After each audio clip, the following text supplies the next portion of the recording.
Boom. I want to talk about mental health. I want to be very, very careful with this, kind of concept or thought. I'm not a mental health professional. I think this subject of mental health, particularly with youth, I have kids, so it's kind of near and dear to my life experience now when I'm watching my kids kind of navigate the terrain that's very, very different than the terrain I navigate. I grew up in the 80s when you were a latchkey kid. By the time you were 8, you basically raised yourself. I don't remember anything other than getting out of the house of my own, coming back to the house of my own, making food and all that good stuff. I had great parents, but it was a very, very different time. And then we kind of went into this helicopter parent world where it was just like every desert rose flower that was a kid had to be taken care of and protected. And we're somewhere in between that, I think, at this point. But when I think about mental health, I'm also a little bit jaded by this because my mom was a marriage and family therapist, and so she probably therapized my brother and I too many times to where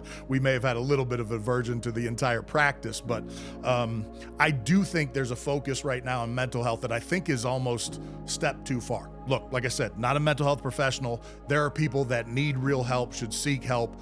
Do not hesitate to do that if you feel like you need to talk something. That said, I feel or have found that most of the major problems I've navigated in this life, I've done through exercise and getting it aired out with a couple good buddies. Sincerely, I have a tendency to have tough thoughts and be very, very critical and very harsh on myself. And through brutal levels of exercise, when I can find it, and kind of working problems out with friends, I tend to find that I can work about anything out and get to another place to kind of carry on. When it comes to young folks, I worry because there's, on top of the fact that it seems like we have a medicated level of youth that you're like, gosh, I don't think drugs is probably the right answer for most of them. I worry about that kind of pursuit of mental wellness. One of the reasons this popped in my head, I was listening to Joe Rogan and his incredible podcast, and the diversity of the folks he has on that show are otherworldly. Just what a gift he's given himself to have these conversations. But he had this brilliant gal on there the other day, Abigail Schreier, I think is her name. I think she's written a book called it's like Bad Therapy or something like that. I hate if I'm butchering it, but she's not a therapist either. I think she's a journalist, but kind of started studying, in particular, youth mental health.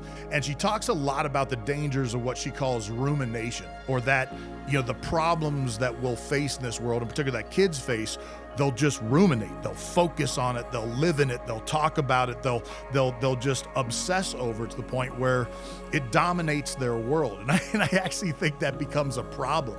In my military life, the ability to focus away from externalities of intensity that have actual danger and threat to you allows you to focus on the mission and drive forward. I think it's a super high skill. And look, we drive this home in the military in very, very intense ways, probably in some pitiless, unhealthy ways. I mean, I remember being basic training and you'd be hurting and an instructor constantly, suck it up.